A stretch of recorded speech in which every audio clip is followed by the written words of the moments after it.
السلام عليكم ورحمة الله وبركاته. خير شرفت السؤال وهذا waxaan muuqaalkan kaga hadli doonaa waxa loo yaqaano in fikradaada aad maxaa la yiraahdaa ansixinta fikradaha ayaa la yiraahdaa. Marka qofka ku waraysa waxa laga yaabaa inuu fahmi waayo ama muuqaalka dhexda ka soo qabsaday. Maxaa loola jeedaa arrintan? Maxaan ka hadlaynaa? Waxaan ka hadlaynaa ganacsiga markaad bilaabaysid. Dadka qaybtooda waxa laga yaabaa qofku inuu iska soo ordo oo ganacsi bilaabo. Waxa uu maqlayaa 10,000, 5,000, 2,000 waxa uu isku aadsanaya 100,000 horuu ka galiyaa. Gaariyaal baa la galay horuu ka galay. Waxa uu maqlay horuu ka galay. Dad meel faray, dad meel arkaya fadhiya tiro badan oo meel fadhiya ah leeyahay waxa soo qofa meesha fadhida. Adigana waa intoo kale ka heli kartaa horuu ka galiyaa.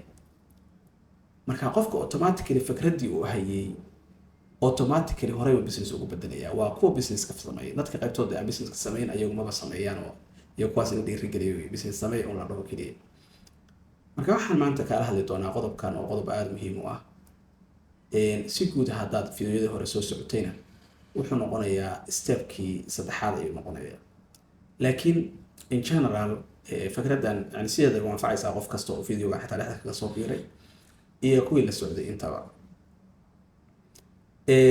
Marka koowaad waxaan kugu soo dhaweynayaa bogga ama kanaalka waxaan kaa codsanayaa inaad bogga aad like iyo follow ku dhufatid maadaama aan runtii wax cilmi ku saabsan aan soo gudbino bulshadeena direct u anfacaya maxaa si dad badan oo kale uga sii faa'iideystaan.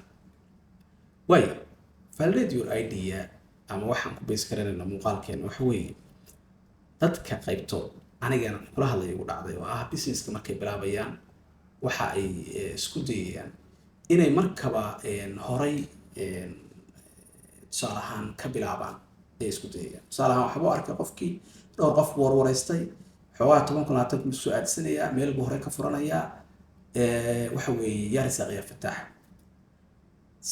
Si markii loo eego way roon tahay, si markii loo eegana aad u khaldanta. Sababta u khaldanta waxa weeye suuqa sida aad moodaysid iyo siduu yahay waa kala labo. Adiga waxa aad aaminsantahay inay guuleysanayaan iyo suuqu wuxuu u arko inay guuleysanayaan waa kala labo. Adiga suuqa laba kala tahay.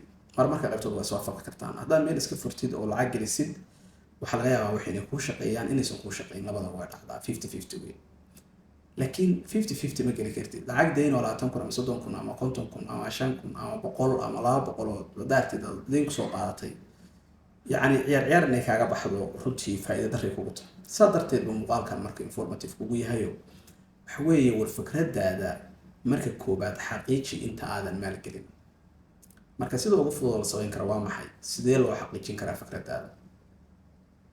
Dadka aad aaminsan tahay ilaa tusaalahaan waxaad ka fikirtay fikrad waxaad dooratay modelka ganacsigaada business modelkiisa waxaad dooratay targetkaadi clientskaadi waxaad ka soo qaadatay meheradaha kala tusaalahaan aragtay inay client ku yihiin inta dhan markaad soo fahantay ayaad waxaad xaqiijinaysaa fikradaada clientskii mustaqbalka aad aaminsaneed inay macaamiil ku noqon doonaan iyo survey laga sameynaya.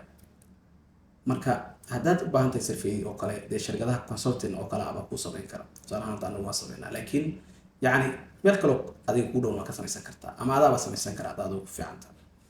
Mid waxa weeye survey inaad samaysid dadka wax la soo wareysto assessment la sameeyo wixii la qiimeeyo taa marka la sameeyo waxa ogaanaysaa dadka ma rabaan mise ma rabaan. hadaa macaamiil hore u haysatay oo kale groupiyada iyo waxaas u shaqeyn kartaa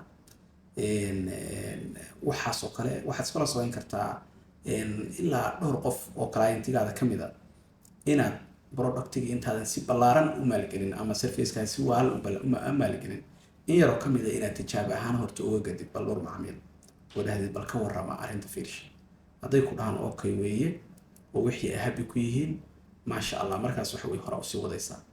Marka survey-gaada aad samaysid analysis-ka aad ka samaysid magaalo kasta magaalo la baahiya ma jirto. Magaalo kasta community ku nool waa gaar qaabka u fakarayaan waa gaar. Therefore waxay u baahan tahay analysis gaar ah in lagu sameeyo meeshaas ama qiimeyn gaar ah. Markaad samaysid waxa ku fududaanaysa oo aad aragtay dhowr product gadatay ama dhowr service gadatay oo aad aragtay wixii inay wax shaqeynayeen. Markaas waxaad bilaabaysaa in aad maxaa la yiraahdaa aad markaa productigii aad stepki xigay geysid oo maybe inaad markaas waxa weeye sadab gareysid ama launch gareysid ama wixii ku xigay. So procedure kaas ayaad maraysaa taas marka saas ay wax badan kugu taraysaa. muuqaalka xarjinaya inuu informative ku ahaa.